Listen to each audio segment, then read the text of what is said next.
साल बीतल भइल शादी न सासू बनली दादीनु हो।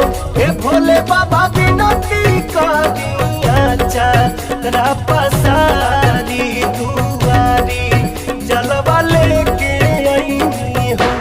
हे भोले बाबा विनती करिया चारा पसारी दुआरी जलवा लेके अइनी हो।